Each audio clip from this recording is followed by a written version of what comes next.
Last week I put a poll onto the Commodore and Amiga UK Facebook group asking that when you think of Commodore, what's the first machine that comes to mind? Not surprisingly, Amiga topped the vote with 52%. The Commodore 64 came in second with 42%. So with that in mind, what do you think this little machine is? The Commodore VIC-20. The older brother of the Commodore 64, the VIC-20's case is ever so slightly shorter, and obviously the back panel is completely different. The two machines do share the same keyboard though. I bought this dirty little machine last month off eBay. It was sold spares or repairs untested because the power brick was missing its plug. Along with the machine, we got the tape deck, the RF modulator, which is external for the VIC, and an Atari joystick of all things. So, will my gamble pay off? I spent £55 on this little machine. We'll put a plug on this power supply and we'll test its output, and then we'll see if this old machine will power up. Before we get started, the power supply can tell us something about our VIC-20. This type of connector is exactly the same as that you'd find on a Commodore 64, meaning that this machine must be one of the later models. The original model VIC-20 used a 2-pin connector delivering just 9V AC to the machine. This one is 4-pin, delivering 5V DC along with that 9V AC. In fact, if we look at the bottom of the power supply, you can see it's identical to that which shipped with the Commodore 64, giving us 5V DC at 8.5W and our 9V AC. All that aside though, these power bricks are known to go bad, and when they do, they'll put a high voltage down that 5V rail and fry your computer. So let's get a plug on the end of these wires and we'll test the output of this brick. But if it is good, I'll still be using the power saver when connecting to the computer.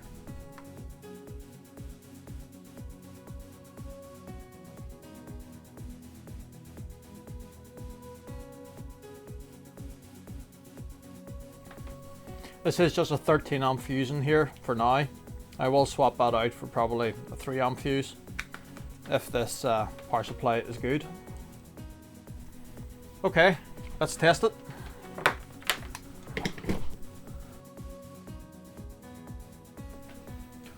Right, if I'm correct from memory, the bottom two should be 5V DC and then the top two are the 9V.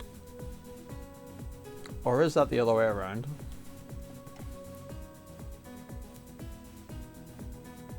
No, I'm right. The bottom two are 5V, so we're getting 5.06. That seems pretty good. Let's try our 9V AC.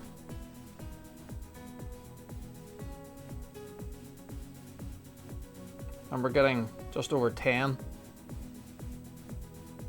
I dare say that's fine, and when we put some load on that, that probably will drop back down to around 9V. Okay, should we try and run some power through the machine and see what happens? Okay, let's run some power through this little machine because I am absolutely psyched. I need to know if it works. This is our little power saver. You might have seen this on some of my Commodore 64 videos. The whole idea behind this thing is that if it senses more than 5V, our wee LED will go red and it will cut the power, hopefully instantly, and protect the machine.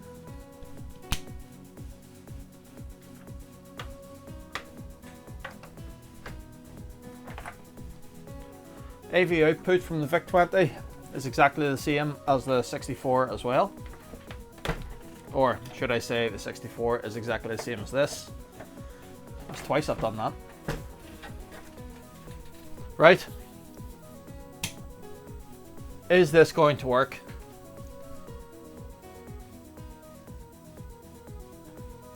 Let's find out.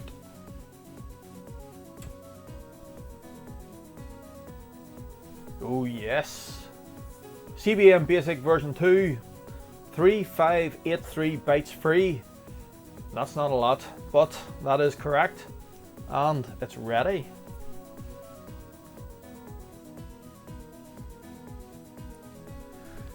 This might be a quick video after all. What about the keyboard?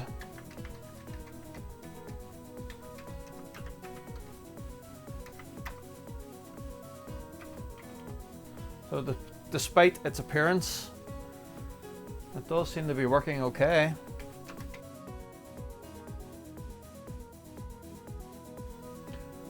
Our little VIC-20 seems to be good. So what else can we do to this little machine? I think we will take it apart, even just to give everything in there a nice clean. We'll maybe fit a couple of heat sinks onto the slightly more rare and valuable chips. And then we'll give this case a clean, and it's very patchy, isn't it? It's yellowing. Maybe we'll try our hand at a bit of retrobrightening. Let's find out what secrets our VIC-20 holds. Oh, and I've been calling this a VIC-20. You notice this says VC-20. This might actually be a German unit. They changed it to VC rather than VIC because, well, apparently VIC sounds awfully like the German F-bomb. Made in England though. Getting into this is really straightforward, just exactly the same as your bread bin C64. 3 screws along the front. No warranty sticker, by the way, so maybe work's been done in here before.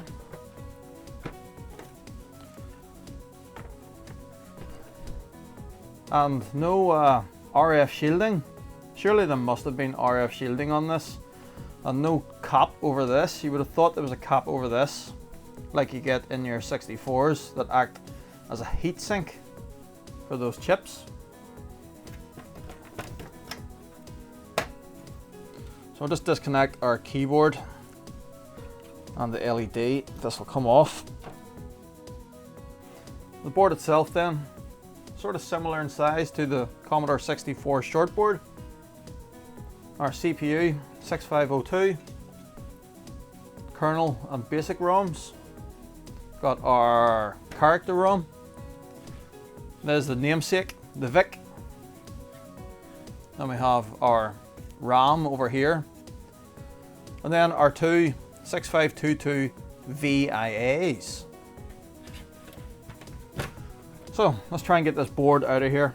Then we can give all this a really good clean.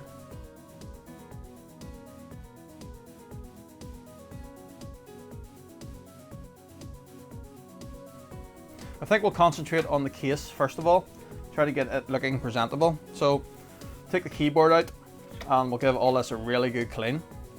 The weather tomorrow is to be quite good, so hopefully it'll get this in a bit of water, and we'll try a bit of retrobrightening.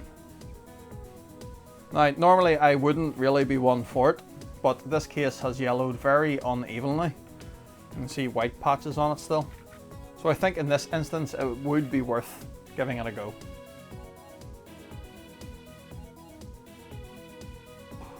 Oh, that's not good. That is not good. One post is completely broke off. Well, we should be able to glue it back on. And very dusty keyboard. We'll pull all these keycaps off as well and stick them into our retrobrightening solution. We may as well.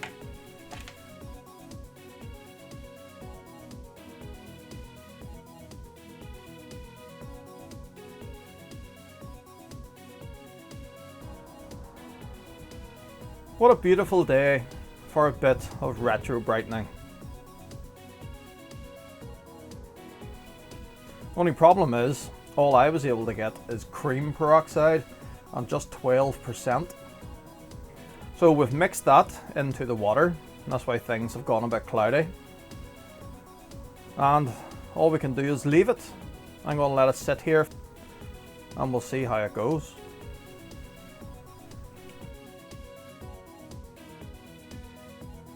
Stupid clouds.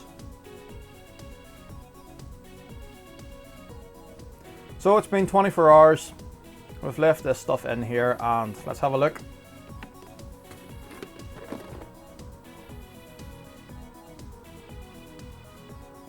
It definitely has lightened a bit. Nearly there, in fact, I would say.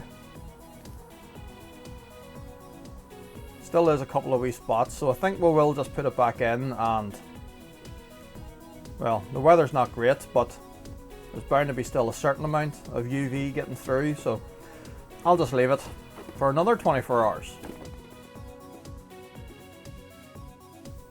So while we are waiting on the weather, I thought we'd have another look at the board, which I've given a bit of a clean. The underside was pretty much spotless, so I haven't done very much down here. And the only evidence of any reworking that I could find is possibly around that joystick port. There's a lot of flux around there, and the solder doesn't look as tidy as the rest. In fact, I'm just noticing something here. There's maybe a cold solder joint here that I'll just touch up. That's on the cartridge port. Just quick inspection over the rest of the board. It all looks pretty good. One thing that is annoying me though is this stupid wire. Stupid Commodore. Why is this here? This seems to make a connection from down here around the power up to these two pins.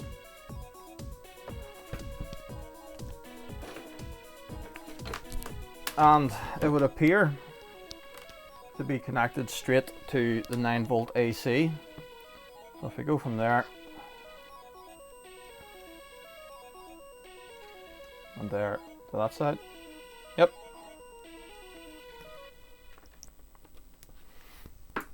So it's just carrying power across to here. I'll probably never actually use this, so I could just snip that off, but I don't want to do that. What I think I'll do is reroute it to the back of the board. I'll just look an awful lot neater.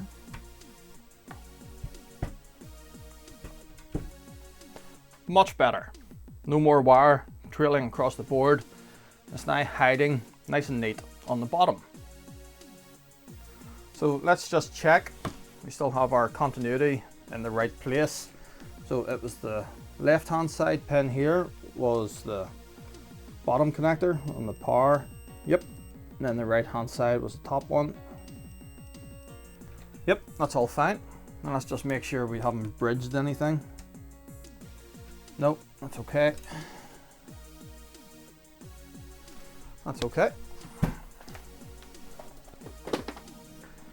So the only other thing that the board needs, I think anyway, is a couple of heat sinks just to help keep these chips cool.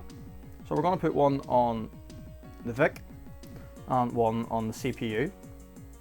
The other chips I don't think are going to run that warm, mostly just the CPU and the VIC. So I only have one heatsink this size left. I'm going to put that one on the VIC. That's probably the more rare part. And what we'll do is position it so that the metal of it is resting against this metal frame, to hopefully also help suck a bit of the heat away. I then bought this absolute waste of time on Amazon. Raspberry Pi heatsinks, thinking I could use them. I didn't appreciate just how small they were going to be. And they were also meant to have 3M thermal tape on them. No, they don't. No, they don't. They actually have 3M double-coated tissue tape on them, which, according to 3M's website, has a good high temperature holding power, but absolutely nothing about thermal transfer. So I'm going to put a couple of these on the CPU, but what we'll do is peel off this 3M rubbish, and we're going to use some of our GELID thermal compound. This is pretty good stuff and should help get the heat out of those chips.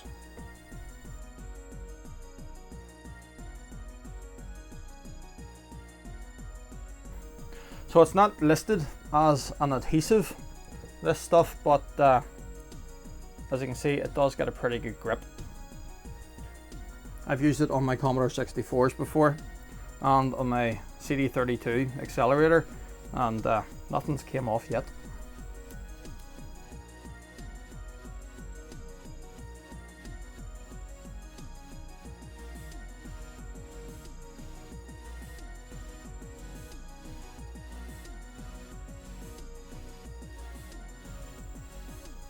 Hopefully that'll be enough just to get a wee bit of heat away from those sensitive components and extend their lifespan a bit.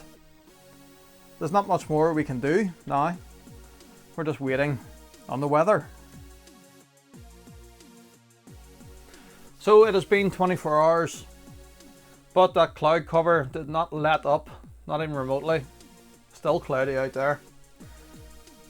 It is definitely lighter than when we started.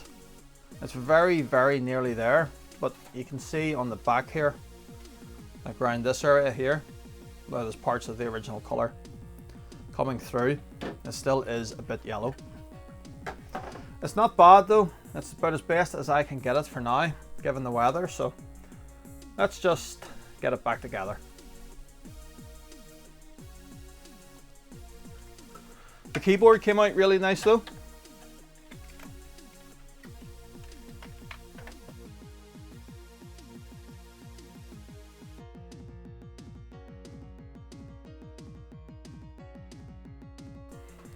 I was having a wee bit of a play with this on Saturday night, and with it being on for a while, I noticed that these chips also were getting quite hot. In fact, the VIAs were sitting well over 40 degrees.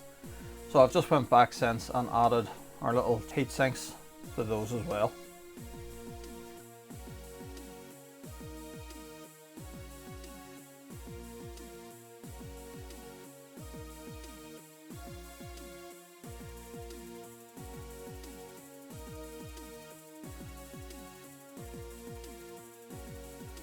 The Commodore VIC-20. Didn't turn out too bad, eh? It's just a shame that retrobrightening didn't get all the way there, but it still looks a lot better than it did when we started.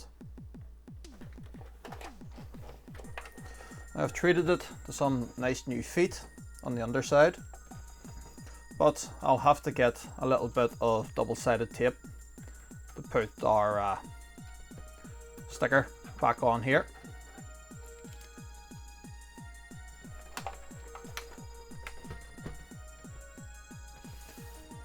So as I was saying, I was playing with this Saturday night because it did come with a game. This one here, Fourth Encounter. Just take a second to appreciate this packaging. I mean, more games need to come packaged like this. This is awesome.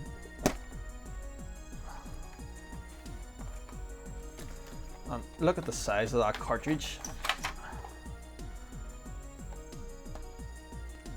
So let's fire this machine up and we'll have a quick look at Fourth Encounter. By the way, getting cartridges into this thing is quite the ordeal.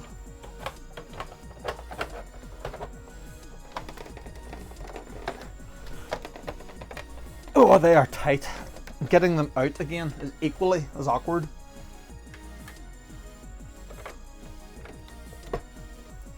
Connect our AV, connect our power, and we may as well try and use that Atari joystick that came with it.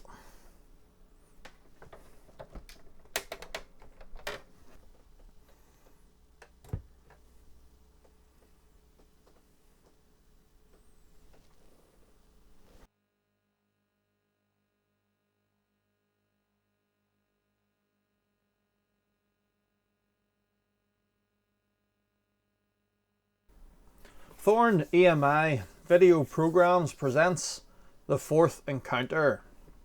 Copyright TEVP, Thorn AMI Video Programs, 1983.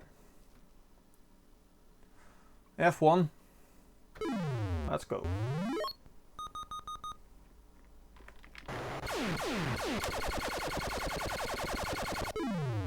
Off to a good start as usual. So the objective here, simple, stay alive and destroy the incoming waves of enemies. There is a total of 4 levels. That wee effect there is pretty cool, isn't it? Yeah, I suck at this game. I did get to the 3rd level on Saturday night though, playing it.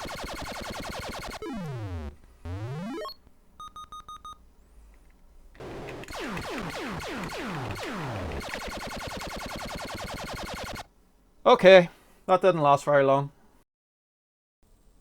So what next then for our little Commodore?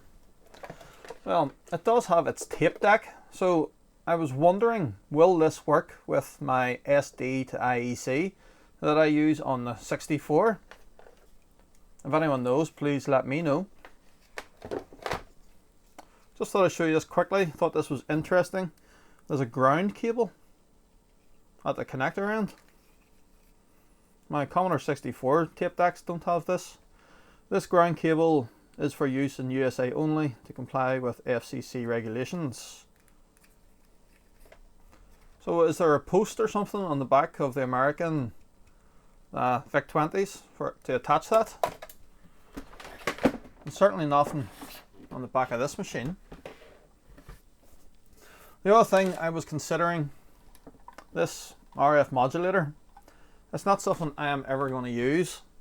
You know, I have the AV breakout cable, but I was wondering, could we modify this to use it as an AV breakout?